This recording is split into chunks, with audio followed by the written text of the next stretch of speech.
everyone. Today my topic is poverty. It's for competitive exams. सबसे पहले हम बात करेंगे व्हाट इज़ पावर्टी. पावर्टी को हम हिंदी में बोलते हैं गरीबी. पावर्टी होती क्या है?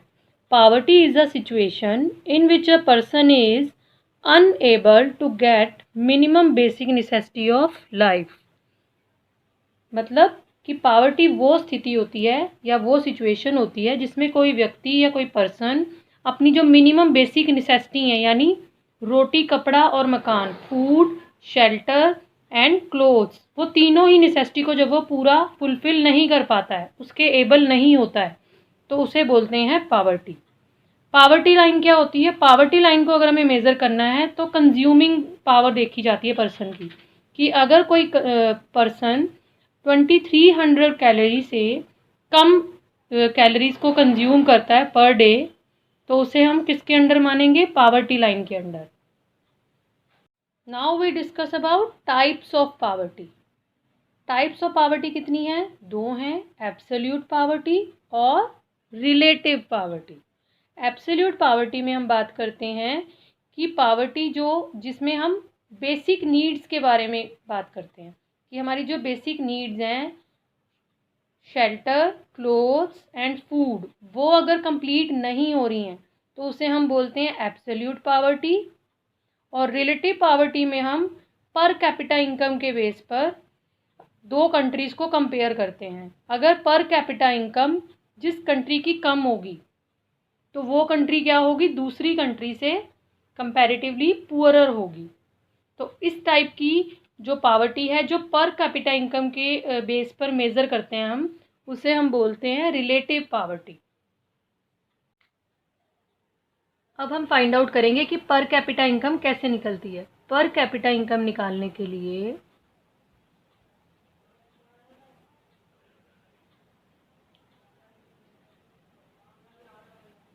कंट्री नेशनल इनकम, पूरी कंट्री की इनकम को बोलते हैं नेशनल इनकम. मतलब पूरी एक कंट्री की जो इनकम होगी ना, उसका टोटल होता है national income.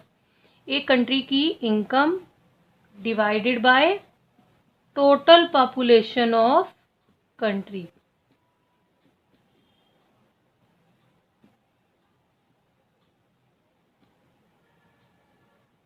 Per capita income को फाइंड आउट करने के लिए एक कंट्री की इनकम को उसकी पॉपुलेशन है जो टोटल, उससे हम डिवाइड कर देते हैं.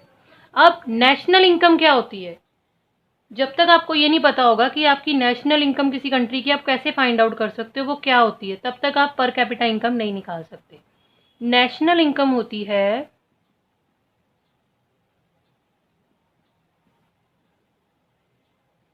इसका डिस्ट्रीब्यूशन 4 पार्ट्स में होता है. वन है land and second one is labour, third is capital and fourth entrepreneur.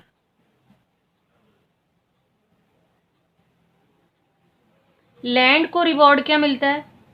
Rent मिलता है. लेबर को मिलती है वेजेस, मजदूरी कहते हैं जिसको आप, काम करने के बदले में. कैपिटल का यूज़ करने के बदले में आपको मिलता है इंटरेस्ट. और इंटरप्रेन्योर जो इन तीनों चीज़ों को कंबाइन करके प्रोडक्शन करता है, उससे क्या मिलता है? Profit. Rent, total wages and total interest, total profit is equal to national income. अब हम डिस्कस करेंगे what is poverty ratio. Poverty ratio क्या होती है? हमारी पूरी कंट्री की जो पॉपुलेशन है उसमें से कितने परसेंट लोग पावर्टी लाइन के अंदर आते हैं, कितने लोग गरीबी रेखा के नीचे यानी अंडर पावर्टी लाइन आते हैं, उसे हम कहते हैं पावर्टी रेशो. पावर्टी रेशो को शॉर्ट फॉर्म में पीआर भी बोल देते हैं. अब इसका फार्मूला क्या है? Total number of poor people of the country. हमारी कंट्री के जो पुअर पीपल का टोटल कितनी संख्या है और हमारी टोटल पॉपुलेशन क्या है, यानी पुअर लोगों की संख्या को टोटल हमारी जो कंट्री की पॉपुलेशन है उससे हम क्या कर देंगे, डिवाइड। तो हम क्या फाइंड आउट कर लेंगे, PR यानी पावर्टी रेशो। और एवरी 5 ईयर जो है हमारी कंट्री की जो पावर्टी एस्टिमेशन है वो लगाया जाता है। और वो पावर्टी एस्टिमेशन लगाने वाला कौन है, NSSO। NSSO की फुल फॉर्म क्या है, नेशनल सैंपल सर्वे ऑर्गेनाइजेशन। ये जो ऑर्गेनाइजेशन है ये एवरी 5 ईयर सर्वे करती है पावर्टी का एस्टिमेशन लेने के लिए।